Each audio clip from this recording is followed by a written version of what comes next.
नमस्कार मित्रों। आज की इस वीडियो में हम बात करेंगे याचिका क्या है और कितने प्रकार की याचिका भारतीय संविधान में दी गई हैं। तो जानने के लिए वीडियो को शुरू से लेकर आखिरी तक अवश्य देखें। तो सबसे पहले हम जानें याचिका यानी रिट और पिटीशन क्या है। भारतीय संविधान द्वारा नागरिकों को कुछ मौलिक अधिकार प्रदान किए गए हैं। इन अधिकारों से किसी को वंचित न किया जाए, उसके लिए संवैधानिक उपचारों का अधिकार प्रदान किया गया है। भारतीय संविधान के तीसरे भाग में दिए गए मौलिक अधिकारों को लागू करने के लिए अनुच्छेद 32 के तहत उच्चतम न्यायालय और अनुच्छेद 226 के तहत उच्च न्यायालय को ऐसे निर्देश, आदेश या याचिका जिसके अंतर्गत बंदी प्रत्यक्षीकरण, परमादेश, प्रतिषेध, अधिकार परीक्षा और उत्प्रेषण रिट है, इसमें से जो भी उचित हो वह रिट निकालने की शक्ति होगी। याचिका यानी रिट कितने प्रकार की होती हैं। भारतीय संविधान अनुच्छेद 32 के तहत उच्चतम न्यायालय और 226 के तहत उच्च न्यायालय रिट याचिका निकालने की शक्ति प्रदान की गई है, जैसे कि बंदी प्रत्यक्षीकरण, हैबियस कॉर्पस, परमादेश रिट, मैंडमस, प्रतिषेध रिट, प्रोहिबिशन, अधिकार परीक्षा रिट, क्यू वारंटो, उत्प्रेषण रिट, सरसरारी। तो आइए इन सभी रिट के बारे में हम विस्तार से जानेंगे ताकि अच्छे से समझ में आए। बंदी प्रत्यक्षीकरण यानी हेबियस कॉर्पस। बंदी प्रत्यक्षीकरण का अर्थ है कि हिरासत में लिए गए व्यक्ति को सक्षम न्यायालय के समक्ष पेश किया जाए। यह रिट एक आदेश के रूप में न्यायालय द्वारा उन व्यक्ति के खिलाफ जारी की जाती है जिसने किसी व्यक्ति को बंदी बनाकर रखा है या हिरासत में रखा है।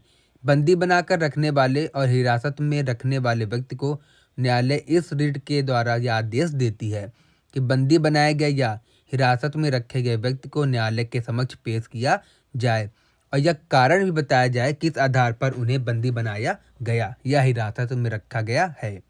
यदि बताए गए कारणों से यह स्पष्ट साबित होता है कि कोई विधि योग्यता नहीं है तो न्यायालय बंदी या हिरासत में रखे व्यक्ति को रिहा करने का आदेश देती है। चलिए इसको हम एक उदाहरण से समझेंगे कि बंदी प्रत्यक्षीकरण किसके खिलाफ जारी की जा सकती है। पुलिस द्वारा किसी व्यक्ति को अमुक अपराध के घटित होने पर गिरफ्तार कर जेल में बंदी बनाकर रखा गया है। हिरासत में लेने के 24 घंटे के भीतर या अधिक समय तक उस व्यक्ति को मजिस्ट्रेट के समक्ष हाजिर नहीं किया गया या अवैध तरीके से हिरासत में रखा गया है, तो हिरासत में लिए गए व्यक्ति के परिवार द्वारा न्यायालय में अधिवक्ता की मदद से यह याचिका दायर की जाती है, जिसके तहत न्यायालय हिरासत में रखने वाले व्यक्ति को यह आदेश देती है कि हिरासत में रखे गए व्यक्ति को न्यायालय के समक्ष पेश करे। दूसरी रिट परमादेश रिट यानी मैंडमस। परमादेश रिट का अर्थ है न्यायालय का वह आदेश जो किसी विशेष कार्य को करने या न करने के लिए जारी किया जाता है।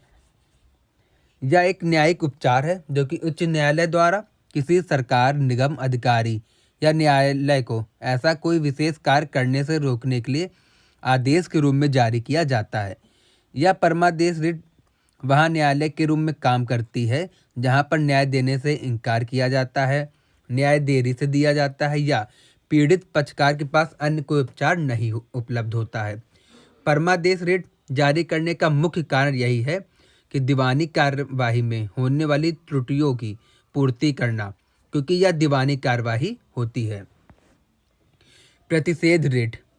प्रतिषेध रिट का अर्थ है बंद करना या मना करना या ऐसे करने से रोकना।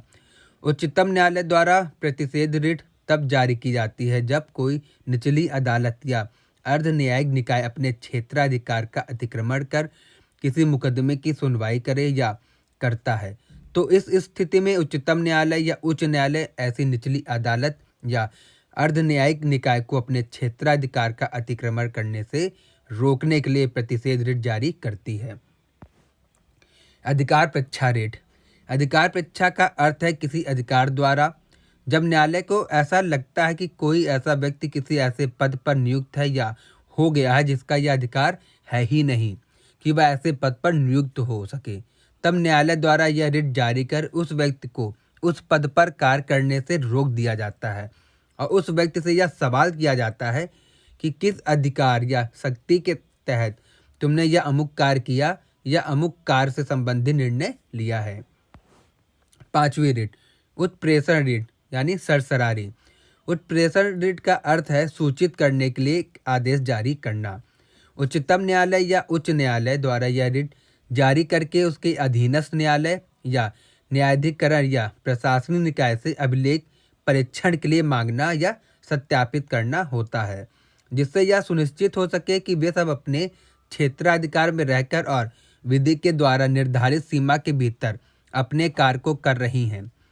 यह एक ऐसी याचिका है जो कि केवल न्यायिक और अर्धन्यायिक निकायों के खिलाफ ही जारी की जा सकती है। कार्यपालिका या प्रशासनिक अधिकारियों के कार्यों को हटाने और रद्द करने के लिए भी जारी की जा सकती है। इसको और अच्छे से जानेंगे।